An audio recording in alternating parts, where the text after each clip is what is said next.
Hi, and welcome to our YouTube channel. I am Amit Dutt, founder and CEO of FinaSource Innovations, and today we are going to discuss about personal loans.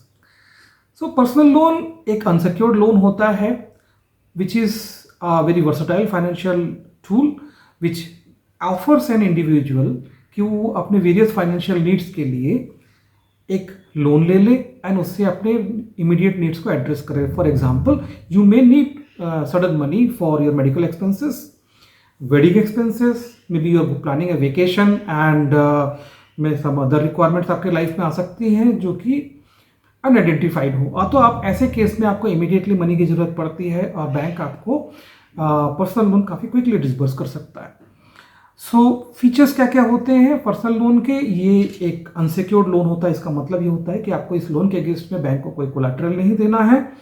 इसका मतलब आपकी कोई property या etcetera की ज़रूरत नहीं है. आपकी अगर स्टेबल और अच्छी इनकम है, फिक्स्ड इनकम है, तो आप बैंक से पर्सनल लोन ले सकते हैं. दूसरी चीज़ ये है कि आप फंड्स को फ्लेक्सिबिलिटी के साथ यूज़ कर सकते हैं.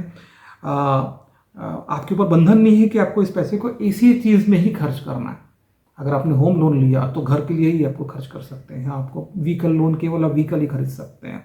एजुकेशन लोन से केवल एजुकेशन ही ले सकते हैं. लेकिन पर्सनल लोन से आप एक फ्लेक्सिबिलिटी के साथ उस पैसे को खर्च कर सकते हैं.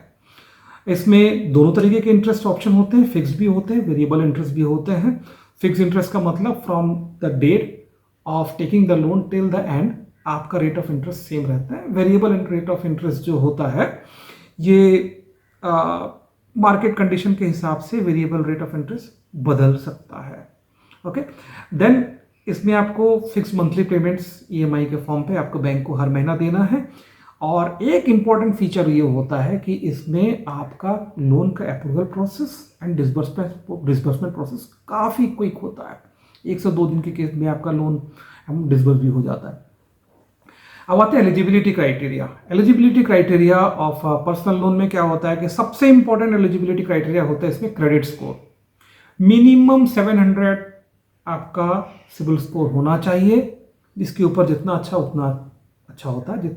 दूसरी चीज़ ये होता है कि इनकम की स्टेबिलिटी. आपकी इनकम कितनी स्टेबल है. अगर आप सैलरीड हैं तो आपकी कंपनी कैसी है, आपकी इनकम कितनी है, आपकी इनकम कितनी स्टेबल है, आप कितने दिनों से काम कर रहे हैं कंपनी में, ये सारी चीज़ें इंपॉर्टेंट फैक्टर होती है. At the same time if you are self employed तो आपके बिजनेस स्टेबिलिटी, आपकी इनकम कितनी स्टेबल है, ये सारे फैक्टर्स को ध्यान में रखते हुए बैंक से लोन देती है. Age factor, bank to bank उनके minimum and maximum age limit fix होते हैं. एम्प्लॉयमेंट टाइप, आप सैलरीड हो या सेल्फ एम्प्लॉयड हो, दोनों केसेस में आप लोन के लिए अप्लाई कर सकते हैं. अब आते हैं इंटरेस्ट पे. पर्सनल लोन एक इनसिक्योर्ड लोन होता है. व्हाट इट मीन्स कि बैंक ने आपसे कोई सिक्योरिटी नहीं ली हुई है. सो आपको ये चीज़ ध्यान रखना. तो पर्सनल लोन में मैक्सिमम केसेस में आपके रेट ऑफ इंटरेस्ट जो होते हैं वो थोड़े से हायर होते हैं. अब इस हायर में देयर इज़ अ रेंज जो कि थोड़ा ज़्यादा से थोड़ा एक्स्ट्रा ज़्यादा हो सकता है. अब आते हैं कि टाइप ऑफ पर्सनल लोन क्या क्या होते हैं. इसमें आपको डेट कंसोलिडेशन लोन आप ले सकते हैं. इसका मतलब क्या है, आपने 4-5 तरीके के लोन लिए हुए हैं, आपके पास ऑलरेडी काफ़ी सारे फाइनेंशियल रिक्वायरमेंट्स आई थी, सडन आपने अलग अलग तरीके के पर्सनल लोन ले लिए जिसमें रेट ऑफ इंटरेस्ट आपको किसी में ज़्यादा मिला और आपके अलग अलग बैंक से चल रही EMI को मिला के आप उन सारी चीज़ों को सॉर्ट आउट करना चाहते हैं. आप चाहते हैं कि भाई आपकी एक EMI हो, महीने में 4-5 EMI के डेट अलग अलग ना हो, तो आपके रेट ऑफ इंटरेस्ट को भी आप कम करना चाहते हैं तो एक पर्सनल लोन ले लीजिए और उन सारे लोन्स को आप क्लब कर लीजिए. उससे आपको फ़ायदा ये होगा कि आपकी EMI डेट एक रहेगी तो आप उसको अच्छे से मैनेज कर सकते हैं. दूसरी चीज़ ये हो सकता है कि आपको कम रेट ऑफ इंटरेस्ट में पर्सनल लोन मिल जाए. मेडिकल एक्सपेंसेस के लिए आप पर्सनल लोन ले सकते हैं. ये बड़ी कॉमन रिक्वायरमेंट हो सकती है किसी की भी लाइफ में. मेडिकल लोन की रिक्वायरमेंट हो सकती है. आपके घर में शादी है, आप शादी के लिए भी पर्सनल लोन के ले सकते हैं. आपको कोई ट्रैवल प्लान आपने कर लिया, सडनली आप फॉरेन ट्रिप करना चाहते हैं एंड कोई फॉरेन ट्रिप करना चाहता है या इंडिया में ट्रिप करना चाहते हैं जिसमें आपको लग रहा है कि थोड़ा से खर्चे ज़्यादा हैं, इतना इमीडिएटली आप मनी के अरेंज नहीं कर पा रहे हैं, तो आप एक पर्सनल लोन ले लीजिए. पर्सनल लोन लेने के बाद में आप उसमें अपना वेकेशन एंजॉय कीजिए और आने के बाद में उसको फिक्स टाइम में बैंक को रीपे कर दीजिए. आप अपने छोटे मोटे घर के छोटे मोटे रिपेयरिंग के लिए भी अगर आपको रिक्वायरमेंट पड़ रही है तो आप पर्सनल लोन ले सकते हैं. तो इन तरीके की आपकी बेसिक नीड्स को एड्रेस करने के लिए पर्सनल लोन होता है. अब इसमें एप्लीकेशन प्रोसेस क्या होता है कि आपको डॉक्यूमेंट्स अपने सबमिट करने पड़ते हैं, जिसमें आपकी केवाईसी डॉक्यूमेंट होती हैं, जिसमें आपकी आधार कार्ड, पैन कार्ड, आपकी एड्रेस प्रूफ होती हैं, आपकी इनकम डॉक्यूमेंट्स होती है, आपके बैंक स्टेटमेंट्स होती है। अब बैंक स्टेटमेंट ध्यान दीजिएगा, अगर आप सैलरीड एम्प्लॉयड हैं तो आपकी सैलरी अकाउंट का स्टेटमेंट इसमें लगता है, और अगर आप सेल्फ एम्प्लॉयड है तो आप फिर दोनों चीज़ दे दीजिए, बैंक को ज़्यादा आसानी हो जाती है। आप अपना सेविंग्स अकाउंट के स्टेटमेंट दीजिए, अपने करंट अकाउंट के भी स्टेटमेंट दे दीजिए, तो बैंक आपकी ओवरऑल जो है फाइनेंशियल स्टेबिलिटी उसमें दे देती है और आपको लोन मिलने में आसानी हो जाती है। सेकेंड चीज़ होती है आपके क्रेडिट चेक। क्रेडिट चेक से मतलब ये होता है बैंक आपका सिविल स्कोर चेक करेगी, सिविल स्कोर कितना है, मिनिमम 700 तो चाहिए, आइडियली 750 प्लस चाहिए, एंड 750 प्लस के ऊपर भी अगर आपकी है, बैंक आपकी पिछली क्रेडिट हिस्ट्री भी चेक करती है कि आपने कोई लोन लिया है तो उसको पे कैसा किया है, ये सब भी चेक करती है कि कहीं आपका पीछे बैकग्राउंड आपका हिस्ट्री में कहीं आपका कोई लोन का सेटलमेंट या कोई इस तरीके की कोई इशू वगैरह तो नहीं है। एवरीथिंग अगर फाइन है तो बैंक आपको रिलेटिवली बहुत जल्दी डिसबर्स करके दे देती है लोन, एंड डिसबर्स आपके जो लोन का जो अमाउंट है आपके बैंक अकाउंट में सीधा बैंक पे कर देती है। अब इसमें इम्पॉर्टेंट ये है कि पर्सनल लोन के आपकी एक प्रोसेसिंग फ़ी होती है, जो इन majority of the cases bank क्या करती है कि आपकी जो प्रोसेसिंग फ़ी वो उसको डिडक्ट करके जो रेसिजुअल अमाउंट है, जो रिमेनिंग अमाउंट है, वो आपके अकाउंट में सीधा डिपॉजिट कर देती है। नॉर्मली अगर मैं एक रेंज की बात करूँ तो 1% से लेकर 3% के आसपास आपके बैंक के आपके लोन की प्रोसेसिंग फ़ी होती है। अब आते हैं टेन्योर। एक एवरेज अगर देखा जाए तो 3 साल 5 साल लोग इस तरीके के टेन्योर्स के लिए पर्सनल लोन लेते हैं।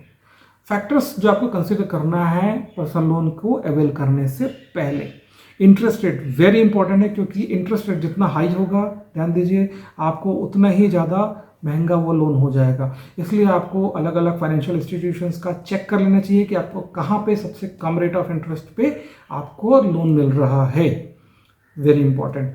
दूसरी चीज़ है लोन अमाउंट। आप पर्सनल लोन ले रहे हैं अपने किसी इमीडिएट रिक्वायरमेंट को मीट करने के लिए। अब आप उस लोन के अमाउंट को बिल्कुल भी वेस्ट ना करें, ये आपको ध्यान देना है कि अगर आपको ज़रूरत नहीं है उतने अमाउंट की तो आप लोन मत लीजिए, बिकॉज आप अपने ऊपर एक फाइनेंशियल बर्डन ऐड कर रहे हैं, बिकॉज आपके इंटरेस्ट एक बहुत बड़े अमाउंट के तौर पर आपके हाथ से जाने वाला है, तो ये आपको ध्यान में रखना है। रिपेमेंट टेन्योर आप जितना छोटा रख सकें उतना अच्छा रहेगा। हाँ, ये आपको कंसिडर करना है कि आपकी ईएमआई जो है वो आप आसानी से उसको पे कर सकें और आपके ऊपर एक्स्ट्रा फाइनेंशियल बर्डन ना पड़े, कोई ईएमआई बाउंस ना हो। ये सारा ध्यान में रखते हुए जो आपके लिए ऑप्टिमम टेन्योर होता है आप उसको ऑप्ट करें। फी एंड चार्जेस 1% to 3% के बीच में आपको अलग प्रोसेसिंग फ़ी हो सकती है। ऐसा कोई फिक्स नहीं है कि इतनी ही प्रोसेसिंग फ़ी होगी। अब बैंक आपको अलग अलग बैंक्स अलग अलग केसेस में अलग अलग प्रोसेसिंग फ़ी चार्ज करती है, एंड इसमें आपको एक चीज़ में बहुत ज़्यादा कॉशियस रहना है कि आपकी कोई ईएमआई बाउंस ना हो, बिकॉज ईएमआई अगर बाउंस होती है तो आपके क्रेडिट स्कोर को काफ़ी ज़्यादा निगेटिवली इम्पैक्ट करती है। तो इसमें if you have to understand the pros and cons of personal loans, सबसे बड़ा इसमें प्रोज में आता है आपकी फ्लेक्सिबिलिटी। आप किसी भी रीज़न के लिए पर्सनल लोन ले सकते हैं। दूसरा, क्विक अप्रूवल होता है, आपकी 1 से 2 दिन में आपकी लोन इशू हो जाती है नॉर्मली, एंड इसमें आपको कोलेट्रल देने की ज़रूरत नहीं पड़ती है। और दूसरी इसमें जो कॉन्स हैं, इंटरेस्ट के रेट थोड़े से हाई होते हैं। दूसरी चीज़, in case of any deviation from payments आपके क्रेडिट स्कोर को निगेटिवली इम्पैक्ट हो जाता है। And third is your risk of over borrowing, क्योंकि हम कई बार एक्स्ट्रा लोन ले लेते हैं जिसकी हमें ज़रूरत नहीं रहती, तो हमको इन चीज़ों को बस थोड़ा सा ध्यान में रखना है। आपकी मैक्सिमम केसेस में पर्सनल लोन की पूरी एप्लीकेशन डिजिटल प्रोसेस से ही होती है। इसमें आपको बैंक में जाके फिजिकली मिल के उनको हार्ड कॉपी में भरने की ज़रूरत आपको नहीं पड़ती है। Majority of the cases digitally complete हो जाती है। रिस्पॉन्सिबिलिटीज़ आपके लिए कुछ चीज़ें टिप्स हम बताते हैं। उसमें सबसे पहले आपको टर्म्स एंड कंडीशंस लोन को जान लेना है। जब आपके साथ बैंक के साथ डिस्कशन होती है तो आप कंपल्सरीली सारे टर्म्स बैंक के समझ लीजिए। आप रिपेमेंट प्लान अपनी इनकम के अगेंस्ट में अपने पेइंग कैपेसिटी के हिसाब से या अपनी रिक्वायरमेंट के हिसाब से ही आप टेन्योर को फिक्स कीजिए। टेन्योर के अकॉर्डिंगली आपकी ईएमआई होएगी। एंड आपको अगर लोन चाहिए तो आप एक साथ कई जगह में अप्लाई मत कीजिए। ओके, आप पहले लोन को पूरा समझ लीजिए कि कौन सा बैंक आपको क्या देने वाला है, एंड देन वंस वो फिक्स हो गया तो उसके बाद जहां पर आपने फिक्स किया उसी बैंक में ही आप अप्लाई कीजिए। बिकॉज आप कई जगह अगर अप्लाई करते हैं तो आपकी मल्टीपल इंक्वायरीज आ जाती है। मल्टीपल इंक्वायरीज जो है आपके अगेन आपके क्रेडिट स्कोर को निगेटिवली इम्पैक्ट करता है। ये आपकी लोन के लिए क्रेडिबिलिटी के अगेंस्ट भी जाता है। तो इन कई केसेस में ज़्यादा आपकी इंक्वायरीज के आगे अगर हो जाती हैं तो बैंक आपको लोन देना में थोड़ी सी हिचक सकती हैं। Okay, in extreme cases loan deny भी हो सकता है। So conclusion, personal loan you can take for your personal requirements. The disbursement process is very fast. Your application process is mostly digital. आपको अपने सारे के सारे इनकम डॉक्यूमेंट्स, KYC के डॉक्यूमेंट्स आपको रेडी रखने हैं, आपको बैंक को भेज देना है in the digital medium in which bank wants. And आप अपनी ज़रूरत के हिसाब से ही लोन लीजिए and just ensure that you पे all the EMIs on time.